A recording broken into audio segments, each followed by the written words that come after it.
Shalom, selamat hari Sabat kepada kita semua. Puji Tuhan oleh karena kebaikannya dan juga kasih-Nya yang ditunjukkan kepada kita. Dan sudah tentu kita merasa gembira oleh karena Tuhan telah memberikan kita Sabat yang indah dan Sabat yang baik. Dan puji Tuhan juga oleh karena pada hari ini kita sekali lagi dapat belajar firman-Nya. Dan saya ingin mengucapkan selamat hari Sabat kepada semua viewers yang sudah bersedia untuk bersama saya dalam satu khotbah yang bertajuk Silap Mata. Dan sementara kita menunggu viewers yang lain yang ingin menyertai kita dalam khotbah yang selalu lebih kurang dalam sejam, Anda boleh kongsi dan beritahu dengan kawan-kawan, share dan buat watch party untuk khotbah ini. Dan dengan itu juga kita akan dapat membagikan message Tuhan melalui media ini.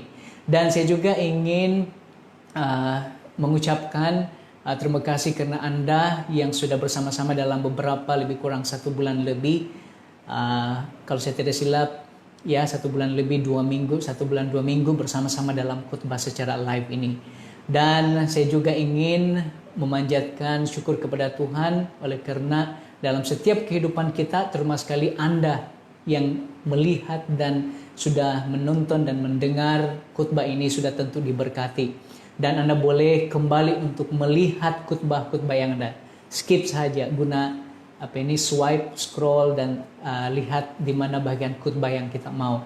Dan saya juga ingin sampaikan bahwa ini adalah secara live dan tadi kalau Anda sedang mengikuti premier daripada Adventist Youth Manggatal mengenai mengapa saya percaya kepada Yesus. Sepatutnya hari ini adalah youth worship yang mereka adakan di gereja, tetapi mereka tidak terhalang, mereka mengubah cara bagaimana mereka dapat menyampaikan message itu, di mana Yesus boleh kita percayai.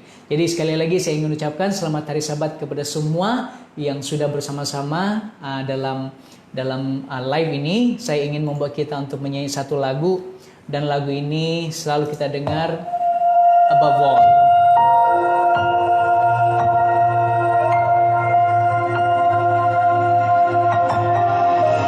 Mari kita hayati lagu ini. Above all powers, above all kings, above all nature and all created things, above all wisdom and all the ways of man. You were here before the world began. Above all kingdoms, above all thrones, above all wonders the world has ever known, above all wealth and treasures of the earth, there's no way to measure what you were. Crucified, laid behind the stone, you live to die, rejected and alone, like a rose trampled on the ground. You took the fall and thought of me above all. Di atas semuanya Yesus Kristus masih Anda. Above all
message yang terindah yang boleh kita dapati untuk sepanjang sabat ini. Mari kita berdoa dan saya pimpin kita dalam doa. Mari berdoa. Bapa kami yang di surga, pada saat ini kami akan mulai belajar firman-Mu. Dan tajuk yang akan kami lihat adalah silap mata. Ya, sudah tentu kami akan mengetengahkan Yesus Kristus. Dan dengan itu ampuni dosa kami, supaya hati kami ini akan bersedia untuk firman-Mu. Segala dosa dan segala masa gelap kesilapan kami, tolong ya Tuhan. Biarlah Engkau selubungi kami dengan kasih karunia-Mu. Dengan kasih karunia-Mu itu, kami dapat dibangunkan melalui firman-Mu. Terima kasih Bapa, Engkau siapkan hati kami dan kami bersedia. Dengan ini kami berdoa dalam nama Yesus Kristus. Amin. Saya ingin ucapkan sekali lagi selamat hari Sabat kepada semua dan mari kita pergi kepada message ataupun kepada khotbah hari ini. Silap mata. Kita tahu bahwa silap mata ini selalu digunakan, kita panggil magician, mereka yang membuat trik. Dan salah satu trik yang senang untuk membuat anak-anak silap mata, itu mata silap atau silap mata ialah dengan jari. Jadi jari seolah-olah putus. Jadi buat seperti ini dan letak di sini dan lihat. Nah anak-anak, wah ibu jari boleh putus kan? Jadi ini salah satu daripada silap mata. Saya tidak akan buat silap mata yang banyak, nanti kita tersilap langkah. Bagaimanapun silap mata. Banyak orang yang menggunakan silap mata ini untuk mendapat uang dan untuk menarik perhatian. Dan ini sebenarnya menarik banyak orang oleh karena mereka merasa heran bagaimana itu sesuatu boleh dilakukan. Dan kita boleh menonton ini banyak di YouTube channel bagaimana orang membuat trik. Dan ada kalanya kita tertanya-tanya sama ada mereka ini menggunakan hanya trik ataupun dengan ilmu hitam, dengan kuasa kegelapan. Jadi ini yang menarik minat orang. Tapi saya ingin bawa kita kepada satu perkara dan saya mulakan ini dalam ayat yang serius, yaitu dalam ayat Wahyu 12:9. Dan naga besar itu, si ular tua yang disebut iblis atau setan, menyesatkan seluruh dunia. Dilemparkan ke bawah, ia dilemparkan ke bumi bersama-sama dengan malaikat-malaikatnya. Nah, secara ringkas kita tahu ini bercakap mengenai setan, iblis yang kita kenal. Satu ketika dia adalah penghuni surga. Kita tahu juga dia adalah ketua malaikat, mempunyai perwatakan yang sempurna, yang dicipta oleh Tuhan. Tidak ada kecacatan. Tetapi kita tahu bahwa dia memilih untuk memberontak Tuhan. Dia memilih supaya dia akan menyamai yang maha tinggi. Dia memilih supaya dia akan lebih mengatasi yang maha tinggi. Jadi inilah setan. Dan apabila dia membawa bahaya kepada warga surga, diputuskan bahwa dia harus keluar daripada surga. Dia harus dihalau daripada surga. Jadi wahyu ini memberikan kita pengertian bahwa setan ini dilemparkan ke bawah bersama dengan malaikat yang bersetuju dengan dia, yang mau memberontak dengan Tuhan, dengan Bapa surgawi. Nah, apa yang kita mau lihat di sini juga adalah kenapa dia dilempar dan di mana dia dilempar. Dia dilempar ke bawah dan disebut dilempar ke bumi. Nah, ini seolah-olah menyatakan bahwa Tuhan memilih bumi semata-mata untuk menempatkan setan. Ini tidak benar. Ia hanya satu jalan cerita yang menandakan kepada kita sekarang bahwa memang benar iblis ataupun naga besar ini, ular tua ini, yang gelaran-gelaran yang ada pada iblis ini sudah berada di muka bumi kita. Jadi kita sedia maklum bahwa dia sebenarnya Tuhan tidak sebenarnya meletakkan setan sengaja di bumi. Tetapi sebenarnya oleh karena bumi sudah berdosa, oleh karena melalui Adam. Jadi seterusnya kita akan melihat cerita yang famous, cerita yang terkenal di kalangan kanak-kanak dan juga dewasa. Kita boleh menghafal ini dalam pikiran kita sendiri. Bagaimana permulaannya dosa ataupun Adam dan Hawa telah menerima kemasukan iblis ini di dalam bumi yang dicipta dengan sempurna. Jadi ini menunjukkan kita bahwa ada satu, yaitu dipanggil iblis, setan, yang sudah masuk ke bumi. Nah, apa yang berlaku? Kita tahu dalam cerita ini Hawa sedang berjalan-jalan dan di sana dia mungkin sedar atau tidak sedar berada di satu pokok. Dan pokok ini kita tahu adalah pohon pengetahuan baik dan jahat. Tetapi dalam Kejadian 3 kita nampak di sana bahwa Dia berjalan dan tiba-tiba ular ini yang bercakap memanggil dia, mengatakan tentu Allah berfirman bahwa semua pohon dalam taman ini kau tidak boleh makan. Jadi bila dia mendengar perkataan ini, nah dia mendengar bahwa ular yang bercakap ini menarik dia. Bagaimana mungkin haiwan ini mau bercakap, boleh bercakap, dan kenapa dia bercakap tentang Tuhan, apa yang dikatakan oleh Tuhan. Nah ini menarik hatinya. Lalu dia masuk perbualan ini. Lalu perempuan ini mengatakan dia tahu apa yang sebenarnya dikatakan oleh Tuhan. Karena dalam ayat 2, 3 ayat 2 Kejadian mengatakan, dia kata buah-buahan dalam taman ini kami semua boleh makan, kecuali pohon yang ada di tengah-tengah taman. Nah, dia tidak katakan pohon ini, tapi dia kata pohon yang ada di tengah-tengah taman, kamu jangan makan karena kamu akan mati. Jangan sekali-kali makan, kamu akan mati katanya. Nah, di sini kita ada dua perbualan. Satu ular, setan, kita sebut setan yang menyesatkan, yang coba memperdaya, dan satu ini adalah Hawa. Dan dia memutarbelitkan apa yang Tuhan katakan. Dia katakan Tuhan tentu berfirman yang kau tidak boleh makan semua. Sebenarnya Hawa dia tahu bagaimana yang dikatakan oleh Allah kepada mereka. Dan dikatakan tidak, bukan ini. Kami boleh makan semua kecuali pohon daripada buah daripada pohon yang ada di tengah-tengah, maksudnya adalah buah pengetahuan baik dan jahat. Nah, di sini ular mengambil kesempatan. Dia kata, ini sekali-kali kamu tidak akan mati. Sebab Hawa mengulang kembali apa yang Allah katakan. Pada hari kamu makannya, pada waktu kamu makannya, kamu akan mati. Jadi ular mengatakan begini, sekali-kali kamu tidak akan mati. Nah, ini sudah bercangga. Ini bercangga, sangat jelas. Tuhan kata kamu akan mati, setan kata kamu tidak akan mati. Ini satu kebohongan, ini satu penipuan. Bahkan sekarang dari penipuan ini dia salut dengan sesuatu yang indah, sesuatu yang manis didengar, sesuatu yang memperdayakan, sesuatu yang membuatkan ayat itu akan kelihatan tidak silap. Dikatakan kamu akan menjadi seperti Allah, tahu tentang baik dan yang jahat. Nah, yang palsu di sana adalah sekali-kali kamu tidak akan mati. Karena Tuhan kata kamu akan mati, tetapi dia balut itu dengan satu perkara yang indah. Dia kata kematian dan kamu akan seperti Allah, kamu akan tahu tentang yang baik dan yang jahat. Inilah yang dialami oleh Hawa. Perkataan ini masuk di dalam pikirannya. Dan apabila masuk dalam pikirannya, Kejadian 3:6 mencatatkan apa yang dilihat oleh Hawa.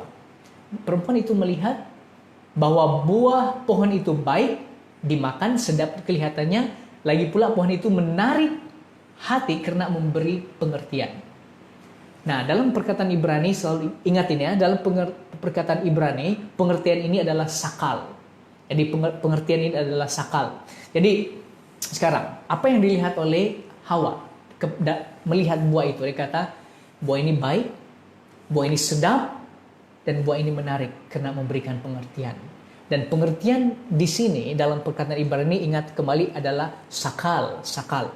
Nah, apa yang berlaku selepas itu? Bila dia nampak baik, sedap, dan boleh memberikan pengertian, oleh karena mata Hawa melihat, dia meragui firman Tuhan itu. Jadi kita ulang sedikit kembali. Dia bercakap dan mendengar apa yang dikatakan oleh iblis. Dan dia melihat dia spot, dia identify, dia kenal pasti ada sesuatu yang tidak kena dengan percakapan ular itu. Di mana dia katakan kamu tidak akan mati. Tapi dia kata kami akan mati. Dan sekarang ular mengalihkannya kepada buah itu. Kalau kamu makan buah ini, kamu akan jadi seperti Allah. Dia tidak fokus dengan kematian, tapi dia fokus dengan kamu akan jadi seperti Allah dan kamu akan tahu tentang yang baik dan yang jahat. Dan oleh karena ini, Hawa coba mempertimbangkan.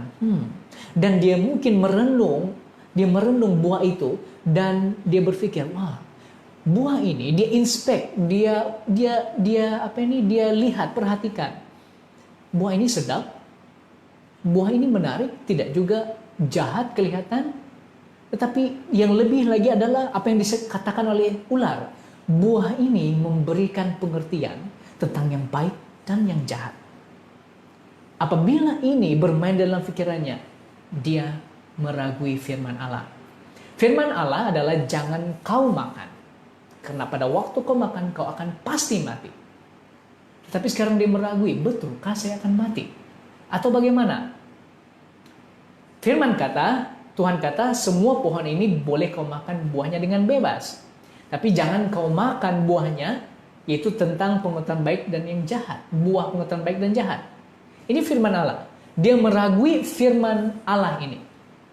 Karena dia mendengar ada satu lagi yang telah bermain dalam pikirannya. Dan dia melihat, menimbang buah yang sedang mungkin tergantung itu tidak bahaya, tidak mungkin membinasakan, tetapi yang menarik seolah-olah mempunyai kuasa yang akan memberikan dia pengertian seperti Allah. Nah, saudara-saudari, dia meragui, apakah benar saya mati kalau saya makan? Apakah yang dikatakan oleh Tuhan itu benar? Dan sekarang ular ini mengatakan, kau tidak akan mati. Jadi mana satu? Keraguan mulai timbul. Dan dia mau coba, dia mau explore, dia mau, apa yang setan mau adalah supaya meragui firman Tuhan. Dalam dunia hari ini banyak orang yang meragui firman Allah. Dan oleh karena meragui firman Allah, banyak pikiran dari luar yang meracuni pikiran sehingga menidakkan Yesus sebagai juru selamat. Salah satu contoh. Lalu kita nampak di sini dia mengambil dan dia makan.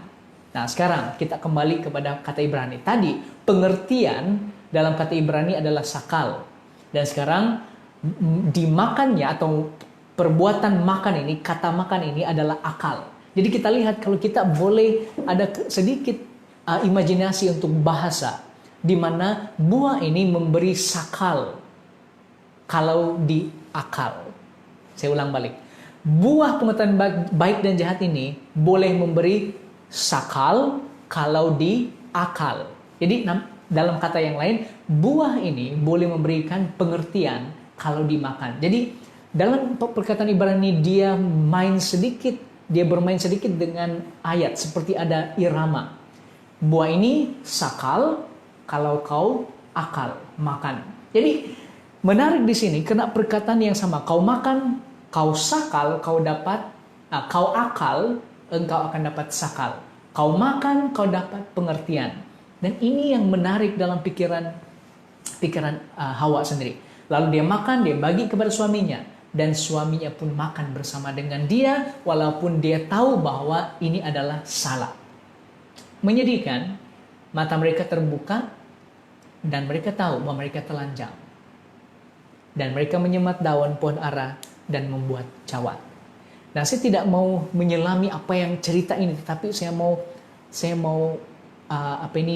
ambil satu perkara tentang apa yang telah berlaku di sini. Di sini mereka sudah kehilangan kemuliaan Tuhan. Dan apa yang mereka tahu di sini, dia kata dan mereka tahu. Tahu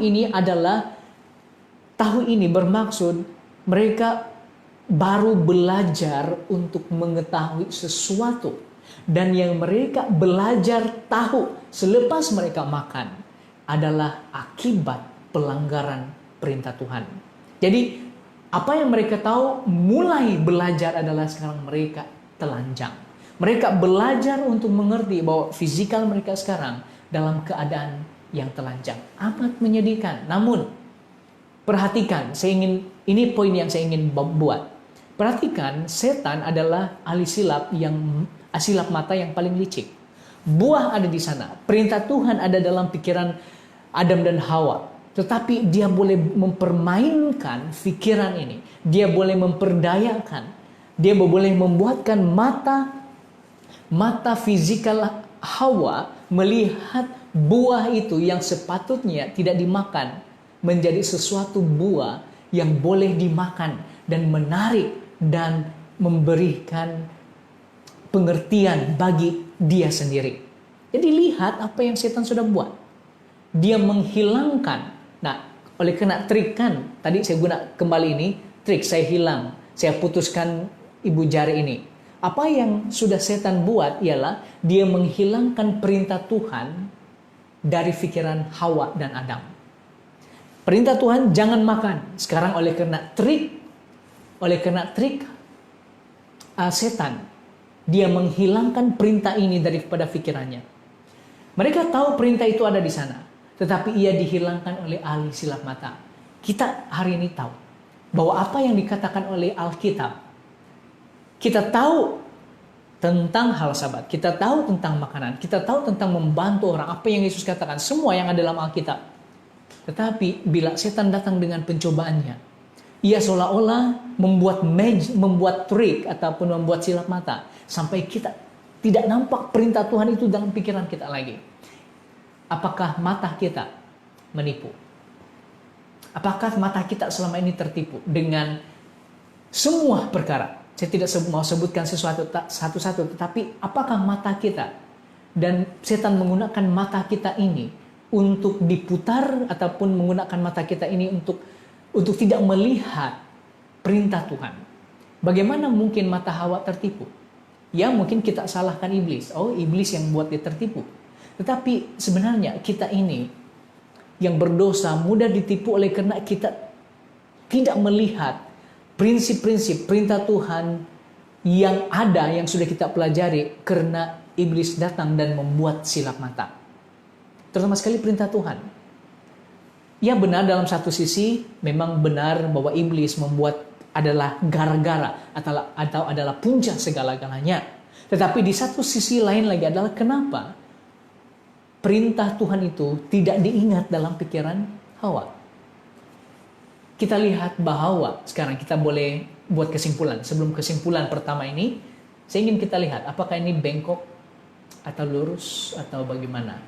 Ataupun kamera saya miring. Lihat garisan ini, apakah dia lurus atau bengkok. Lihat bagaimana ilusi mata kita ini boleh tertipu. Dan kita tahu bahwa ini semua lurus. Tetapi oleh karena ada hitam putih yang tidak sama kedudukannya, membuatkan dia seolah-olah seolah-olah bengkok. Bengkok pun bengkok lah. Dia adalah seolah-olah bengkok. Tetapi semua ini adalah lurus. Kalau dengan contoh ini yang kecil saja, membuatkan mata kita boleh jadi bengkok ataupun boleh tertipu. Bagaimana dengan pemahaman kita terhadap perintah Tuhan? Bagaimana kalau iblis datang kepada kita dan mencampur adukan penipuan sehingga kita tertipu?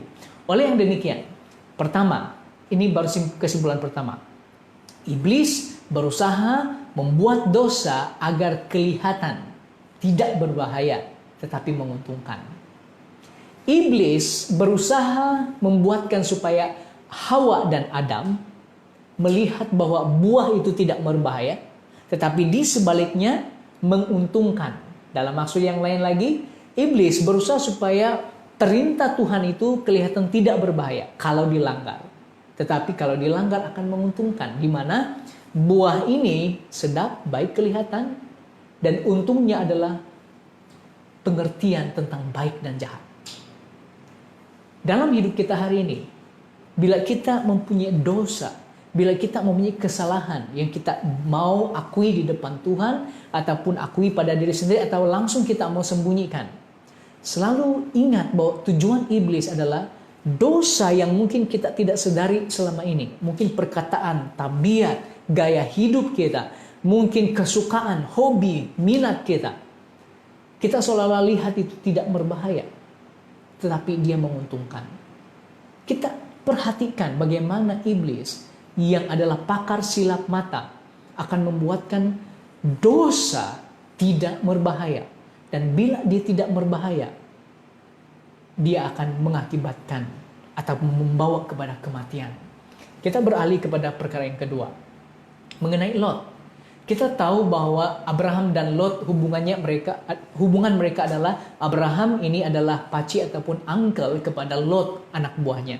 Dan Abraham dan Sarah mereka bawa Lot daripada Haran oleh karena mereka tidak punya anak.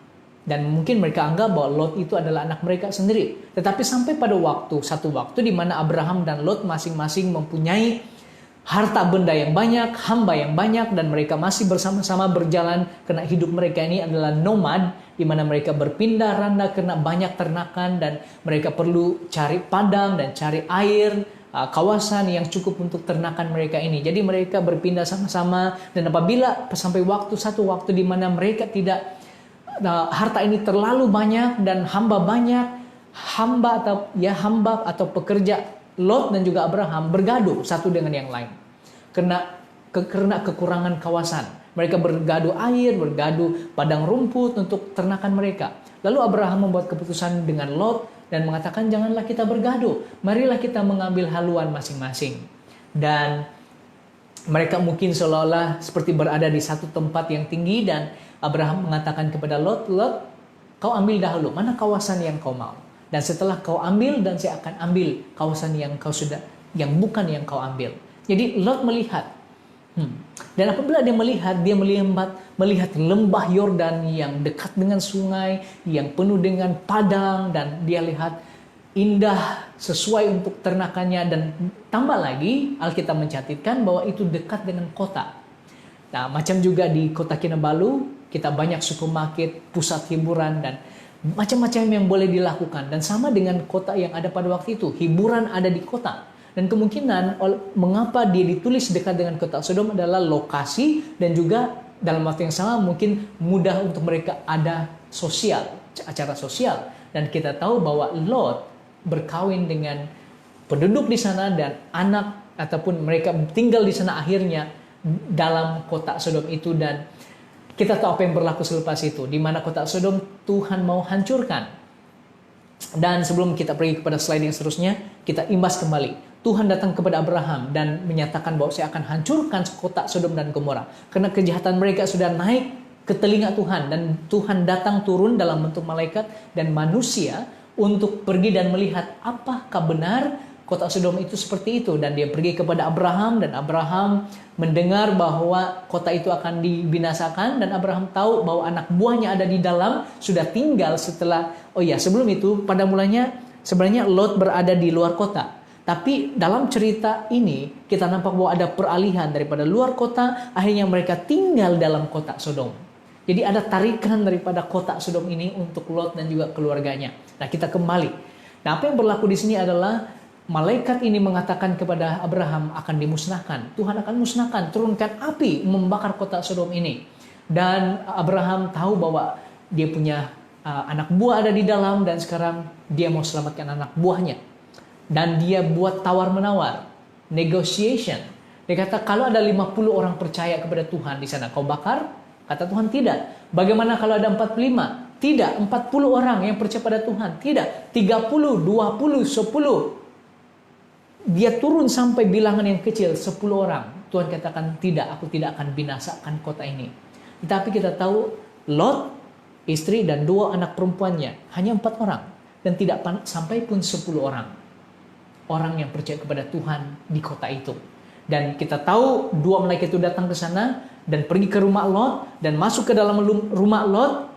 Mereka 2 malaikat ini mau supaya membawa mereka keluar daripada kota itu, karena kota itu akan dibinasakan. Tetapi bila orang-orang kota itu mendengar bahwa ada 2 lelaki, yaitu malaikat sendiri yang mereka tidak tahu malaikat, datang ke rumah Lot. Mereka datang ke sana. Kalau kita lihat cerita itu, kita akan dapati bahwa penduduk kota lelaki itu datang ke rumah Lot dan mengatakan, Lot, berikan tetamu atau lelaki yang datang ke rumahmu itu kepada kami supaya kami pakai dia.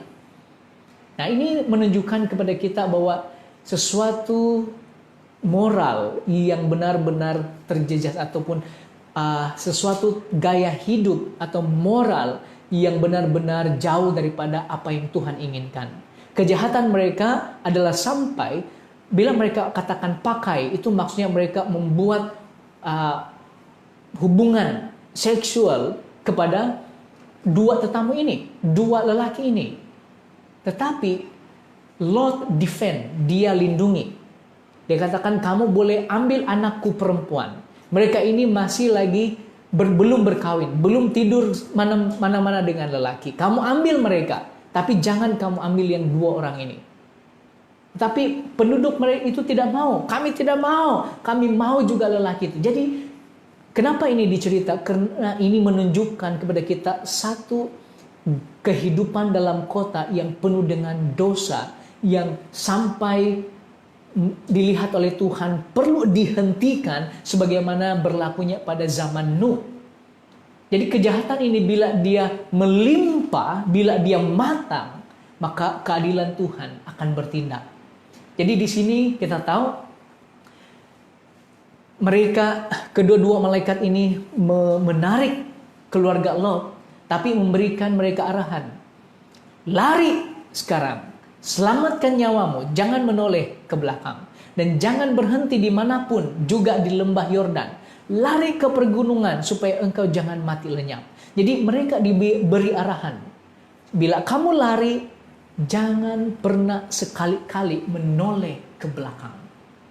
Kita ada lagu, pergilah cepatlah Lot dan keluarga, api hujan turun, Sodom dan Gomora, janganlah menoleh mengingat harta, istri Lot lupa dia menoleh ke belakang, hei jadi tiang garam. Lalu saya ingin tanya, apakah istri Lot memang lupa yang dia tidak boleh menoleh?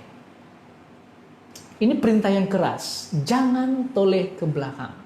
Apakah benar istri Lot lupa bahwa dia tidak boleh menoleh ke belakang? Ataupun dia mau mencabar perintah daripada Tuhan sendiri, jangan menoleh ke belakang? Ataupun dia mempunyai tarikan yang sangat besar daripada kota Sodom itu tentang apa yang dia sudah tinggalkan. Bila mereka tinggalkan, mereka sehelai pinggang, tidak ada yang mereka bawa, lari. Ini adalah pesanan daripada malaikat Tuhan, sudah tentu daripada Tuhan sendiri.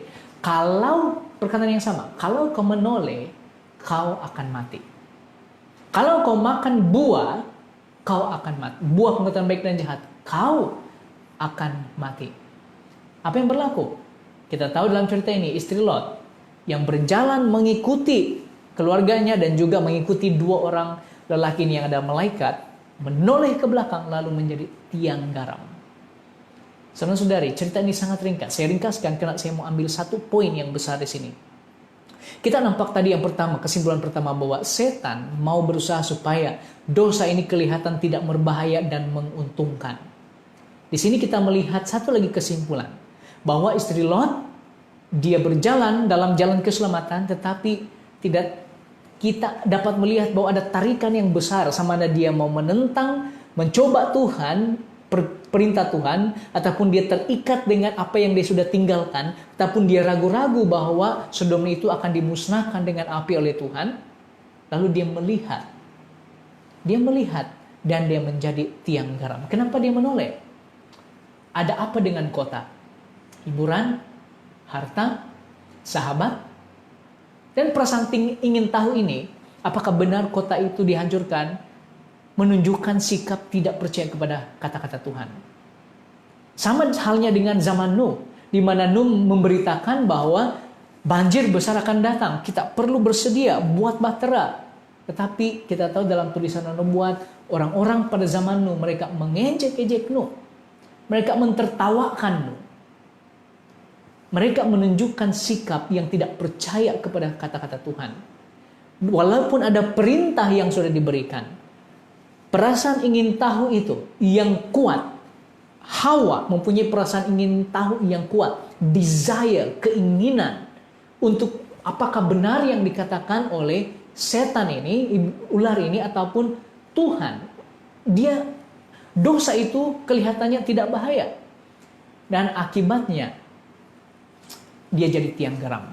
Poin yang kedua adalah, iblis berusaha untuk membuat dosa dilihat kembali.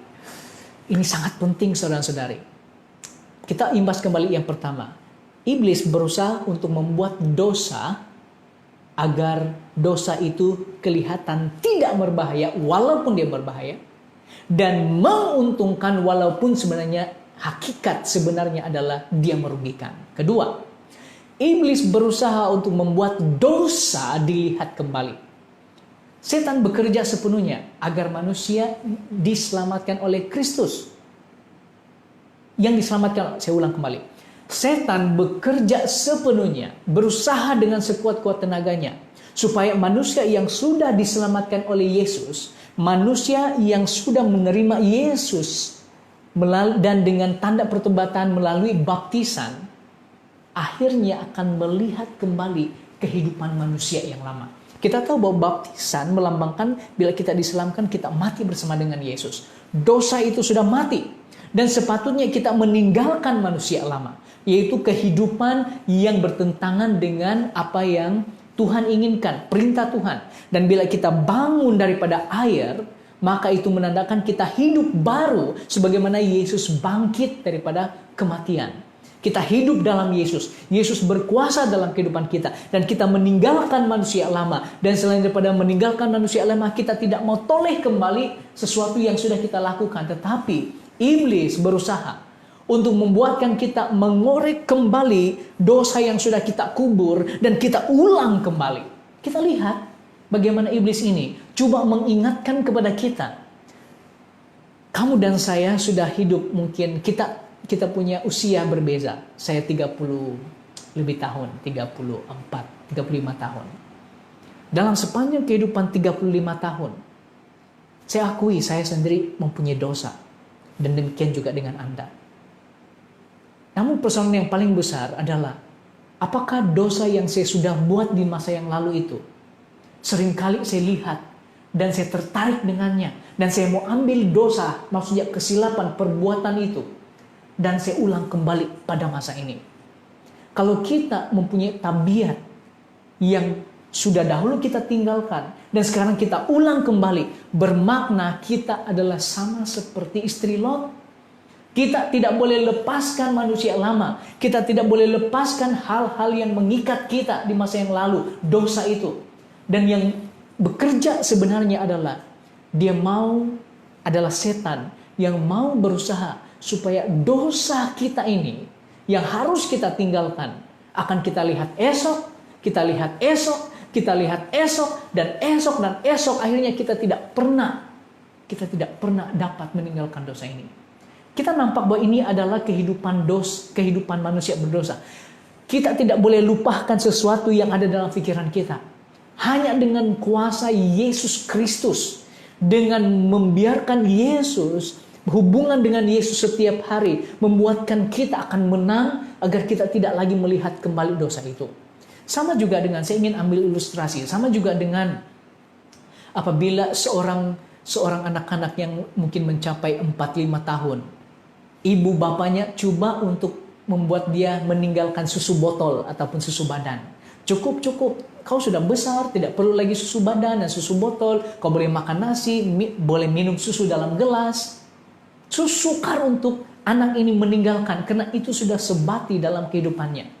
Tetapi dengan bantuan ibu bapak menjelaskan dan mengarahkan dia kepada satu lagi cara minum susu tanpa menggunakan botol ini, menggunakan bukan 1-2 masa hari saja, tetapi menggunakan mungkin 1 bulan atau lebih daripada itu. Bahkan ada sahabat yang saya kenal sampai dia besar pun masih lagi suka minum dalam susu botol. Kalau itu terjadi, bagaimana dengan dosa? Apakah dosa ini memang dosa ini benar-benar akan mengikat kita? Oleh itu tidak ada kuasa lain selain daripada Yesus Kristus yang boleh memutuskan rantai dosa itu, sehingga kita menang dan tidak mau lihat kembali dosa itu. Poin ketiga. Kita ada sentuh ini tentang Simson di sabat yang lalu, di khotbah yang lalu pada sabat lalu. Mengenai Simson yang mempunyai kekuatan tubuh luar biasa. Dia membunuh seekor singa muda hanya dengan tangan, tanpa alat ataupun tanpa senjata. Karena Tuhan berkuasa atas Simson. Kita tahu juga bahwa Simson, dia marah kepada mentua lelakinya karena sudah memberikan istrinya yang berada di Timnah kepada orang lain. Oleh karena ini dia menangkap 300 anjing hutan dan dia ikat berdua-duaan dan melepaskan anjing hutan ini dengan obor api yang ada bersama dan pergi ke gandum orang Filistin. Karena kekuatan tubuh yang luar biasa yang datang daripada Tuhan. Apa yang kita mau lihat di sini tentang Simson adalah dia juga pernah tidur dengan seorang perempuan. Tadi dia tidur dengan gadis daripada Timnah. Sekarang dalam cerita yang seterusnya dalam buku Hakim-Hakim, Simson tidur dengan perempuan sundal di Gaza, di kota Gaza. Orang Filistin mengepung dia dan mengunci gate ataupun pintu gerbang yang besar itu supaya dia tidak dapat keluar. Tapi malam-malam bila dia bangun, mungkin selesai dia tidur dengan perempuan sundal, dia bangun dan keluar daripada kota itu dan dia mencabut pintu gerbang itu dan dia bawa ke puncak gunung. Dan dia tinggalkan pintu gerbang kota itu. Siapa yang dapat angkat kembali? Selain daripada Simpson. Simpson kelakar sedikit.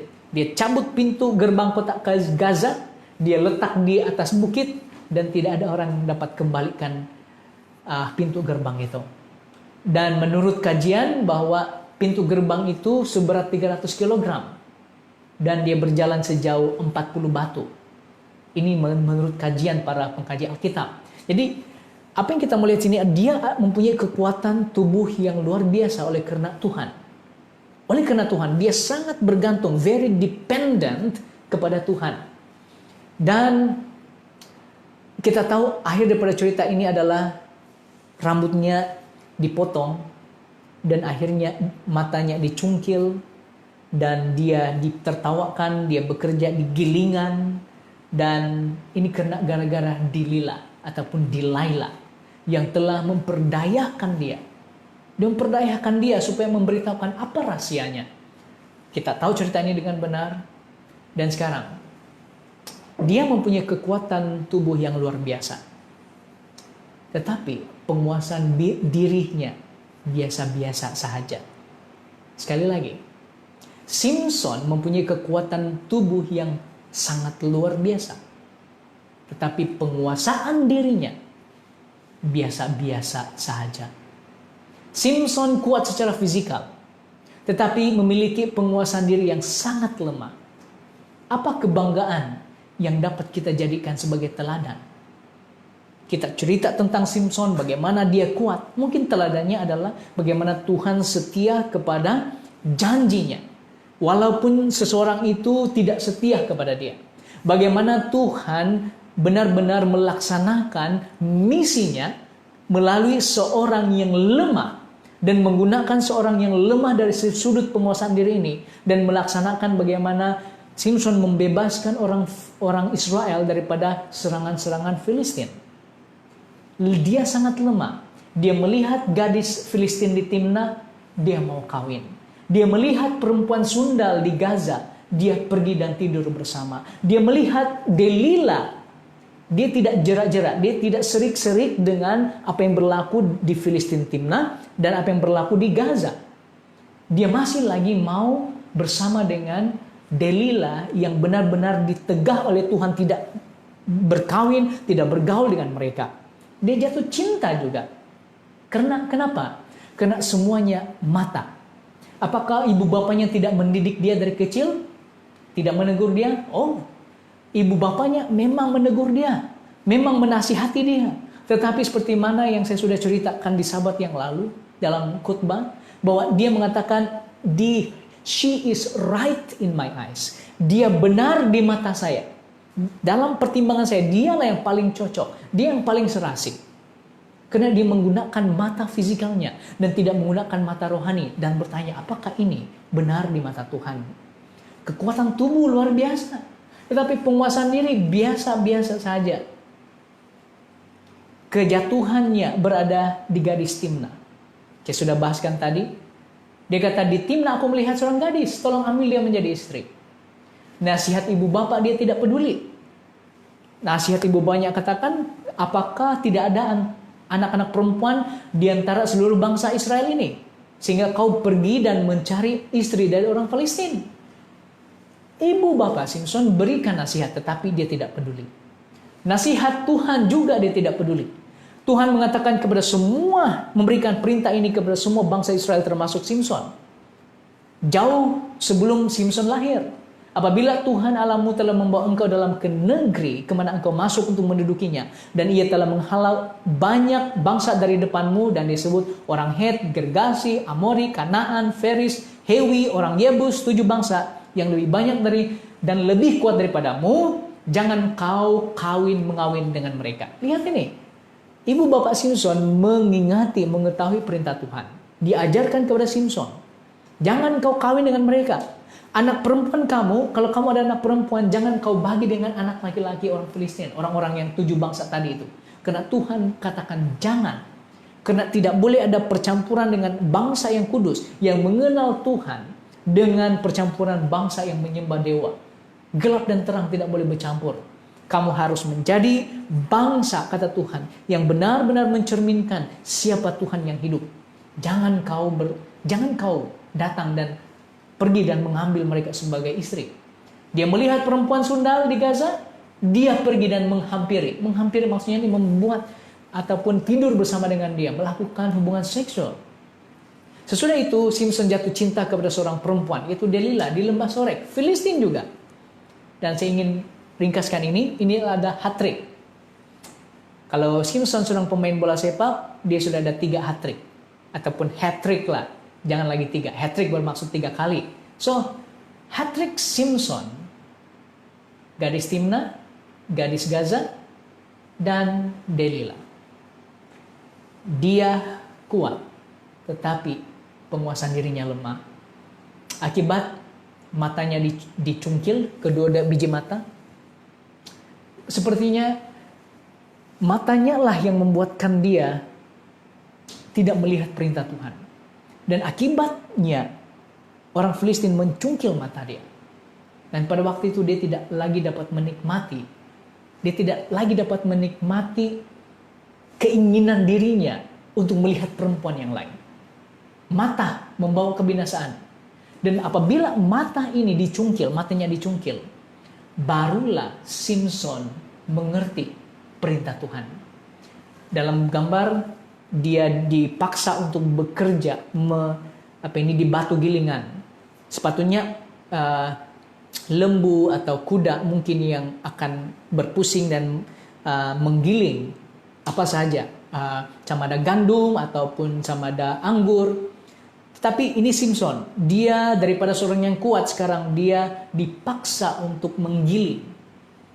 Mata Simson bawa dia jauh daripada Tuhan. Tetapi apabila dia buta, tanpa mata dia melihat Tuhan dekat dengan dia. Ketiga, iblis berusaha untuk membuat dosa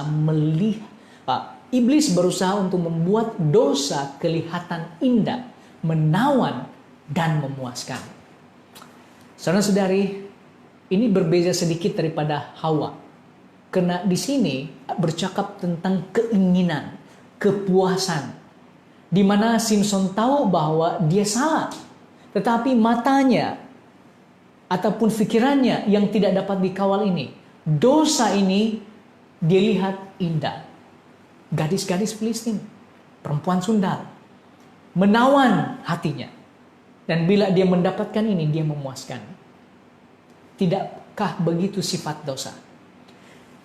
Kita ataupun kalau kita mempunyai tabiat yang gaya hidup yang membuatkan kita ketagih, dan tidak boleh kalau kita tidak buat. Kalau itu adalah dosa, maka kita perlu berhati-hati, karena kemungkinan kita sudah buta secara rohani. Mata kita melihat bahwa perbuatan itu salah, tetapi mata rohani kita tidak dapat melihat bahwa itu adalah membinasakan. Itu adalah melanggar perintah Tuhan. Kita nampak di sini bahwa setan bekerja sepenuhnya agar manusia yang selamat oleh Yesus melihat kembali manusia lamanya dan melihat bahwa kehidupan dulu-dulu, kehidupan gaya hidup yang sebelum dia menerima Yesus itu lebih baik daripada setelah dia menerima Yesus. Inilah yang coba dimasukkan oleh setan dalam pikiran kita, di mana kita melihat bahwa alangkah indahnya hidup saya sebelum ini. Saya boleh lakukan dan makan dan buat apa saja saya mau. Tapi selepas saya menerima Yesus, kenapa saya begini? Kenapa terlalu banyak kongkongan? Oleh karena setan bertujuan bahwa hidup dahulu, hidup dengan dosa dahulu, kelihatan lebih indah, lebih menawan dan memuaskan. Mungkin kita tidak terlambat hari ini bila kita mendengar pelajaran ini untuk menyadari bahwa hidup dalam Kristus adalah satu kebebasan daripada kehidupan penguasaan diri yang sangat lemah. Kita perlu perhatikan bahwa iblis mau kita melihat kembali dosa. Dan bila melihat kembali dosa, dia kelihatan lebih indah, menawan dan memuaskan. Sudah berapa kalikah mata kita mengakibatkan kejatuhan iman dan kerusakan hidup kita? Coba kita imbas kembali secara pribadi. Berapa banyak kali sudah hanya karena kita melihat seseorang, sesuatu, apa saja yang menyebabkan kita jatuh iman dan membuatkan hidup kita rusak. Kalau kita melihat harta, Yesus mengatakan, di mana hartamu berada, di situ juga hatimu berada. Yesus tidak bercakap tentang harta itu. Dia bercakap tentang di mana hatimu. Kalau hatimu terpaut berada di harta, maka di sanalah halat tujuanmu. Iblis tidak dinafikan menggunakan harta untuk mengalihkan pandangan kita daripada Yesus.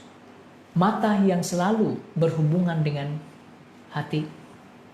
Mata yang selalu memberitahu kita apa yang harus kita simpan dalam hati.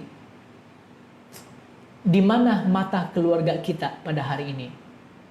Hari ini kita tidak ada teman yang lain berhubungan dengan teman di luar selain daripada handphone dan laptop dan sebagainya. Ini memudahkan kita. Tetapi dalam masa yang sama juga, ini akan mencuri masa kita daripada bercakap, berkomunikasi dengan keluarga, dengan anak-anak.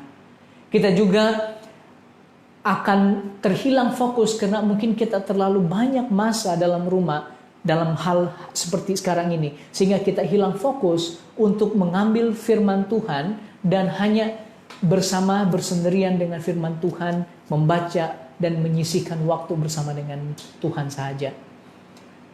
Tuhan mau kita supaya carilah Tuhan dan kekuatannya, cari wajahnya selalu. Kalau mata kita melihat seseorang pemimpin dan dia lemah dan ada kesalahan, jangan sampai mata itu membuatkan kita lemah. Kalau kita melihat orang lain yang kita expect setia dan mungkin expect bahwa dia seorang yang kuat seperti Simpson dan tiba-tiba kita melihat kelemahannya, jangan sampai oleh karena mata kita membuatkan pertimbangan yang salah dan membuatkan kita lemah. Apabila kita melihat bahwa ada keraguan yang datang ke dalam hidup kita mengenai penyertaan Tuhan pada hari ini, jangan sampai oleh karena pertimbangan kita itu menyalahkan Tuhan dan kita hilang arah mata kita, yaitu mata rohani yang terus memandang kepada Yesus Kristus. Cari dahulu kerajaan Allah dan kebenarannya. Ini yang perlu kita perhatikan setiap kehidupan kita sepanjang kita berada dalam kawalan pergerakan ini. Kita cari dulu kerajaan Allah, karena ini yang penting dalam keluarga kita. Setan akan pastikan bahwa ibu bapa, anak-anak selalu sibuk, awal pagi sibuk dengan kerja dan pendidikan, supaya tidak ada waktu dan memandang kepada Tuhan setiap hari. Saya yang melayani juga kadang-kala ditanya oleh anak-anak, bila ada masa bersama dengan mereka, bila masa boleh bermain dengan mereka. Dan kadang-kadang saya juga terasa, karena saya tidak dapat menyeimbangkan dengan berapa waktu saya harus gunakan bersama dengan anak-anak dan dengan pribadi kepada Tuhan dan juga dengan kerja dan sebagainya. Dan ini berlaku juga dengan kehidupan Anda. Setan mau kita pastikan mata kita sibuk melihat luar, sehingga kita tidak ada masa untuk melihat hal yang lebih penting, yaitu kepada Tuhan. Mata yang berpaling daripada Tuhan. Ini yang terakhir untuk kita. Orang Israel mulai berpaling daripada melihat keajaiban Tuhan dan kebaikan Tuhan. Mereka melawan, memberontak, bersungut, mengutuk Tuhan, tidak puas hati dengan Tuhan karena kehidupan mereka di padang gurun. Mereka tidak puas hati dengan makanan, dengan minuman, mereka tidak puas hati dengan kepimpinan Musa, mereka tidak puas hati dengan perjalanan di padang gurun yang kasar, yang panas. Mereka merindukan Mesir. Lihat kembali, mereka merindukan Mesir yang limpah dengan roti makanan. Mereka rindu dengan Mesir yang mungkin senang bagi mereka walaupun mereka adalah seorang hamba di sana. Mereka lupakan hamba tetapi ingat kesenangan. Begitulah dosa. Kita sengsara dalam dosa. Tetapi setan mengatakan walaupun kau berdosa, melakukan dosa ini tetapi kau dipuaskan dengan keinginan sementara. Oleh karena perkara ini, Bilangan 21 ayat 5. Bangsa Israel melawan Allah dengan berkata kepada Musa, "Mengapa kamu pimpin kami keluar dari Mesir? Supaya kami mati di padang gurun, tidak ada roti, tidak ada air di sini. Dan makanan hambar ini kami telah muak." Nah, apa itu makanan hambar? Makanan hambar itu adalah makanan roti mana. Tuhan turunkan setiap hari kecuali hari ketujuh roti mana yang spesial daripada surga, daripada Tuhan sendiri. Tuhan yang sediakan, mereka tidak perlu buat apa-apa. Kilangnya datang daripada Tuhan. Istimewa untuk bangsa Israel. Tidak perlu menanam, tidak perlu buat apa-apa untuk mencari makanan. Alangkah baiknya kalau itu berlaku pada hari ini kan. Tuhan turunkan mana pada keadaan PKP ini. Perintah kawalan pergerakan, kita pergi keluar dan kita lihat, wah, banyak sekali roti-roti kecil-kecil di atas tanah dan kita boleh kutip sebelum matahari terbit, karena selepas matahari terbit dia akan hilang dan hancur. Kita kutip dan bayangkan kita makan ini 1 bulan, 2 bulan, 3 bulan, dan bagi orang Israel sudah bertahun-tahun mereka makan. Dan sekurang-kurangnya 40 tahun. Dan tiba pada satu titik mereka katakan, komplain kepada Tuhan, "Musa, kau bawa kami ke sini untuk mati, tiada roti, tiada air, dan makanan mana ini hambar, kami sudah bosan, kami sudah muak." Tidakkah ini menyakiti hati Tuhan? Tuhan, kita tahu apa yang berlaku selepas ini. Tuhan mengajar mereka dengan memerintahkan ular-ular berapi. Kata Ibrani mengatakan ular-ular, fiery serpent, fiery snake. Ular-ular berapi datang dan menggigit mereka, mematuk, menggigit mereka, sehingga banyak yang mati. Tuhan menyuruh ular-ular tedung ke antara bangsa itu datang dan memagut mereka, sehingga banyak orang Israel mati. Lalu kita sampai ke tahap ini bahagian yang terakhir dan sangat penting. Jadi lockdown beberapa menit bersama dengan saya. Apabila ular berapi ini, ular tedung, ular berbisa maksudnya, datang dan mematuk, menggigit mereka dan membuatkan banyak orang Israel mati. Karena mereka ini beralih pandangan daripada Tuhan. Mereka mengingat ke Mesir. Tanah perjanjian di depan. Tuhan sedang memimpin dengan tiang awan dan tiang api.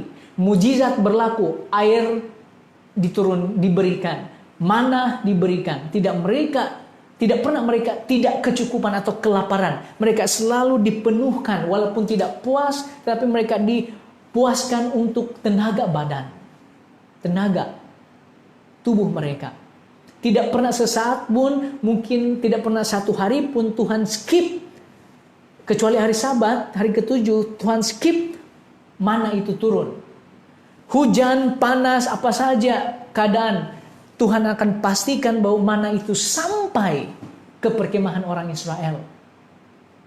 Tetapi mereka lupa semua kebaikan Tuhan. Mereka lupa semua mujizat yang besar daripada Tuhan. Dan mereka hanya tahu komplain. Mereka hanya tahu memberontak dan melawan Tuhan dan Musa. Tuhan menunjukkan akibat pemberontakan ini, yaitu dengan mengirim ular tembaga. Mengirimkan ular berbisa. Dan banyak mereka yang mati. Dan mereka berseru kepada Musa, "Musa, tolong." Mereka berteriak, "Kami meminta tolong supaya ular ini dijauhkan." Mereka sadar yang mereka sudah berbuat dosa. Tuhan mengatakan, ular tembaga. Musa, buat ular tembaga. Dan barang siapa yang melihat ular tembaga ini, mereka akan terus hidup walaupun digigit, dipatuk oleh ular berbisa. Jadi ada dua pilihan, memandang ataupun tidak memandang. Kalau memandang akan terus hidup, dan kalau tidak memandang pasti mati. Tidak ada obat yang diberikan. Tetapi hanya ada satu ular tembaga di tengah-tengah bangsa Israel itu yang dipatuk gigit ular. Dan mereka harus lihat kalau mau terus hidup. Bilangan 21 ayat 8, berfirman Tuhan, buatlah ular tedung, taruh itu pada sebuah tiang, maka setiap orang yang terpagut, jika melihatnya, akan tetap hidup. Kita teruskan. Lalu Musa membuat ular tembaga, menaruhnya pada sebuah tiang, maka jika seseorang dipagut ular, dan ia memandang kepada ular tembaga itu, tetaplah ia hidup. Benar, siapa saja yang dipagut ular, dipatuk ular, digigit, kalau dia memandang terus kepada tembaga itu, ular tembaga itu, dia akan hidup. Ini perintah daripada Tuhan. Musa tidak buat ini dengan sesuka hati, tetapi Tuhan membuat supaya Musa membina atau membuat ular daripada tembaga dan diletakkan pada satu tiang supaya boleh dilihat. Yohanes menyentuh tentang ini. Dan sebenarnya ini adalah perkataan Yesus yang direkodkan oleh Yohanes. Perbualan di antara Nikodemus dan juga Yesus. Yohanes 3, 14, 15. Dan sama seperti Musa meninggikan ular di padang gurun, demikian juga anak manusia harus ditinggikan, supaya setiap orang yang percaya kepadanya beroleh hidup yang kekal. Saudara-saudari, mari kita lihat ini. Persamaan, ular tembaga, kedua-duanya ditinggikan. Ular tembaga diletak pada tiang dan ditinggikan. Yesus juga ditinggikan di atas kayu salib. Kedua-duanya menyelamatkan manusia dari kematian. Ular tembaga bila dilihat akan membuatkan orang Israel itu akan hidup walaupun digigit ular. Yesus mati dan ditinggikan. Barang siapa yang melihat Yesus sebagai juru selamat oleh karena kematiannya, maka dia beroleh hidup. Dia menyatakan tentang penghakiman, di mana apabila orang Israel memberontak, mereka dihakimi, dan mereka ini barang siapa yang tidak percaya. Jadi penghakimannya adalah kalau mereka tidak percaya tembaga itu, ular tembaga itu, atau perkataan Tuhan melalui ular tembaga itu yang simbol kepada keselamatan, maka mereka akan mati. Barang siapa yang melihat, mereka hidup. Kita, barang siapa yang percaya kepada Yesus yang ditinggikan, kita akan hidup. Barang siapa yang tidak percaya, akibatnya, penghakimannya adalah mereka akan binasa. Dia menyatakan dosa pada kayu, bahwa apabila ular tembaga itu ditinggikan, ular tembaga itu menunjukkan kepada mereka betapa mereka berdosa. Apabila Yesus ditinggikan di kayu salib, menunjukkan kepada kita bahwa betapa besarnya dosa kita sehingga Yesus harus mati. Dan kedua-duanya memerlukan iman. Saudara-saudari, bila orang Israel melihat ular tembaga itu, mereka perlu melihat dengan penuh percaya bahwa apa yang dikatakan oleh Tuhan melalui Musa itu benar. Dan mereka akan terus hidup. Kita juga perlukan iman.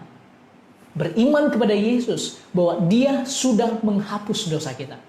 Seberapa dalam pun dosa kita, bila melihat dan memandang Yesus, jangan lihat harta, jangan lihat orang lain, jangan lihat pemimpin, jangan lihat gereja dan siapapun, tapi fokuskan mata kita kepada Yesus, maka kita akan hidup kekal. Dia memberikan keselamatan percuma. Kita tahu bahwa orang Israel yang digigit, mereka tidak boleh berbuat apa-apa. Tiada yang mereka boleh buat untuk selamat langsung. Kita yang berdosa, kita tidak boleh buat apa-apa. Kita hanya bergantung kepada kematian Yesus. Dan orang Israel bergantung kepada ular tembaga, simbol kepada keselamatan. Mari kita baca 3 slide yang bercakap tentang hal ini daripada Desire of Ages, tulisan Roh Nubuat. Inilah alasan yang tidak asing bagi Nikodemus. Sebab Nikodemus mau tahu keselamatan dalam Yesus.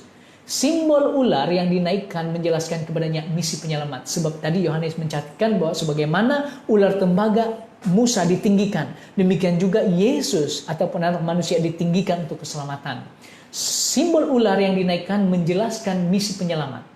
Ketika orang Israel mati akibat ular yang berapi-api, Tuhan memerintahkan Musa untuk membuat ular tembaga. dan meletakkannya di tempat yang tinggi di tengah-tengah bangsa. Kemudian perkataan itu diberitakan di seluruh perkemahan bahwa semua orang yang akan melihat ular itu terus hidup. Akan harus hidup kalau mereka melihat. Mereka benar-benar tahu, yaitu orang Israel. Orang Israel benar-benar tahu bahwa ular itu tidak sendiri mempunyai kekuatan atau keselamatan kuasa untuk menolong mereka. Itu adalah simbol Kristus. Jadi kita ada ular tembaga dan di sini disebut bahwa itu adalah simbol, hanya simbol kepada apa yang Yesus telah buat. Sebagaimana image dibuat mengikut rupa bentuk ular yang membinasakan diangkat untuk penyembahan mereka, demikian juga seseorang yaitu Yesus dijadikan serupa dengan daging yang dikuasai dosa menjadi penebus mereka. Kita perjelaskan sedikit di sini. Ular tidak sesuai untuk simbolkan Yesus, kan? Sebab ular, setan, dalam buku Wahyu kita sudah baca dalam pertama tadi. Ular ini disimbolkan dengan setan. Bagaimana pula ular tembaga ini disimbolkan kepada Yesus. Tetapi apa yang dilihat di sini adalah bukan tentang ular, nama ular itu sendiri, tetapi tabiatnya ataupun dia punya situasinya, yaitu ini. Ular yang membinasakan orang Israel. Dan ular ini juga yang diangkat untuk menyembuhkan mereka.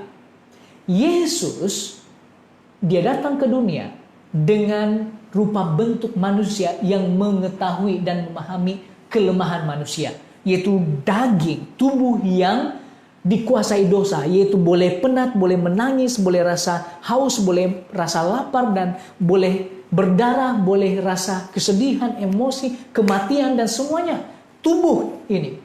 Oleh karena sebagaimana ular tadi itu yang adalah jahat, tubuh yang jahat ini ditinggikan dan ia menjadi penebus keselamatan bagi semua manusia. Jadi sangat penting. Dan slide terakhir untuk bagian bacaan ini, sebilangan besar orang Israel menganggap upacara korban sebagai hanya kebajikan untuk membebaskan mereka dari dosa. Pahala untuk membebaskan mereka dari dosa. Tetapi di sini Tuhan ingin mengajar mereka bahwa ia tidak lebih bernilai daripada ular tembaga itu. Jadi kita bahaskan sedikit di sini. Bahwa mereka menyangka bahwa korban bakaran lebih banyak mereka buat upacara korban bakaran, ini akan membuatkan dosa mereka hapus.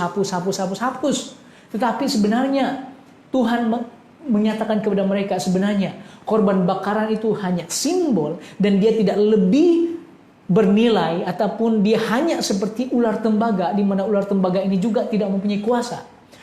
Upacara korban bakaran sendiri itu tidak ada kuasa kalau tidak ada juru selamat. Ular tembaga sendiri itu tidak ada kuasa kalau dia tidak datang daripada Tuhan yang menyelamatkan. Ayat warna kuning itu adalah untuk memimpin mereka kepada juru selamat. Jadi sementara mereka ada upacara korban bakaran, sementara mereka melihat ular tembaga, ini seharusnya memimpin mereka bahwa ada juru selamat, itu Tuhan. Dan bagi kita adalah juru selamat yaitu Yesus Kristus. Sama ada perkataan penting, sama ada untuk penyembuhan luka mereka atau pengampunan dosa mereka. Mereka tidak dapat melakukan apa-apa untuk diri mereka sendiri selain daripada menunjukkan iman mereka kepada kasih karunia Tuhan. Jadi kita apapun yang kita buat dalam dunia, kebaikan, Roma 3:23, 6:23, semua orang berdosa, upah dosa ialah maut. Kita tidak layak sekalipun. Kita tidak dapat menyelamatkan diri kita sendiri. Tetapi kita hanya boleh buat, yang boleh kita buat adalah menunjukkan iman kita kepada kasih karunia Yesus, yaitu percaya. Dengan percaya kepada Yesus, maka kita akan hidup. Melihat kepada juru selamat, maka kita akan hidup. Kesimpulan, Tuhan memiliki rencana untuk hidup kita. Demikian juga setan. Rencana Tuhan adalah agar kita dapat hidup kekal. Seberapa dalam pun dosa kita, berapa kali pun kita sudah berdosa, rencana Tuhan tetap sama, tidak berubah, bahwa kita akan mendapat hidup yang kekal. Manakala di sebaliknya setan mau menuntun kepada kebinasaan kekal. Dia mau kita binasa. Oleh itu dia mengalihkan pandangan kita. Dia mau dosa ini kelihatan senang dan menawan dan sedap dan memberi pertimbangan. Dia buat itu supaya kita menuju kepada kebinasaan kekal. Oleh itu, berapa banyak pun tawaran kesenangan setan kepada kita, tujuan utamanya adalah untuk merosakkan engkau. Kemusnahanmu adalah keutamaan tertinggi setan.